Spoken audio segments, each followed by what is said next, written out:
България в част от това голямо многообразие от различни локации и центрове, в които IBM оперира в световен мащаб, играе много централна роля.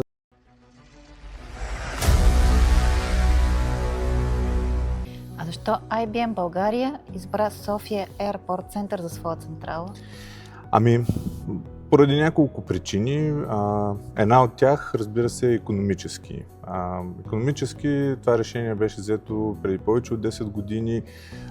Локацията като такава дава възможност да помещаваме под този покрив няколко лаборатории, големи лаборатории с цялата прилежна инфраструктура за тези лаборатории. Дава ни възможност ние да водим обучение както на наши собствени специалисти, така и на много различни групи от екосистемата. Било то партньори, студенти и всички други контрагенти, с които ние работим.